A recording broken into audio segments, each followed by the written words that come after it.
bienvenue dans un autre épisode de Richard dans le garage. Aujourd'hui, ça va être une autre opération déballage.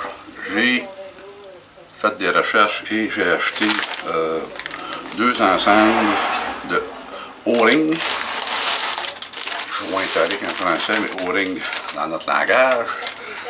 Et il y en a un est métrique et l'autre est standard, SR.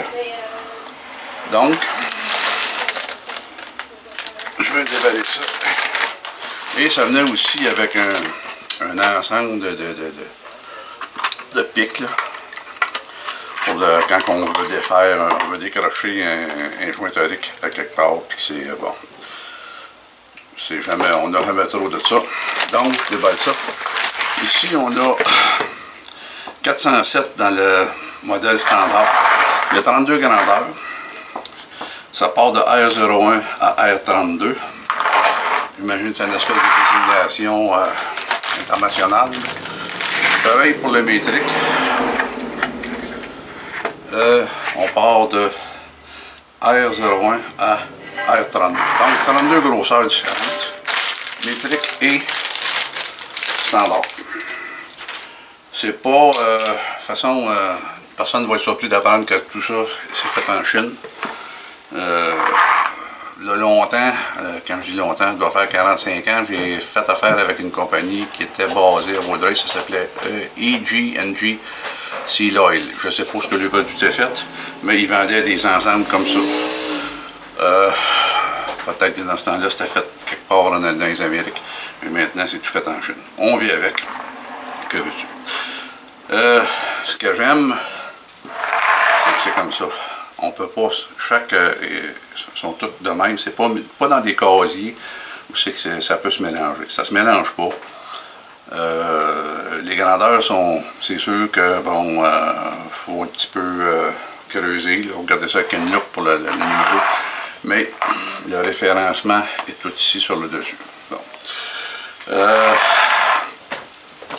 Pourquoi j'ai commandé ça? Parce que, j'ai des réparations à faire qui s'en viennent. Je vais avoir besoin de ceux qui sont métriques.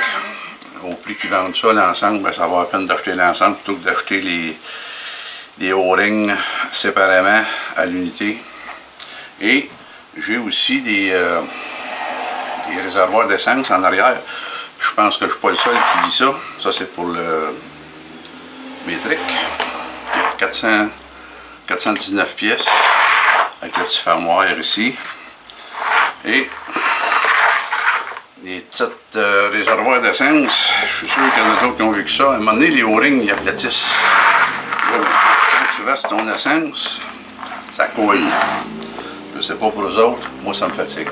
J'en avais des vieux O-rings, mais évidemment, le diamètre était bon, mais le truc était trop gros.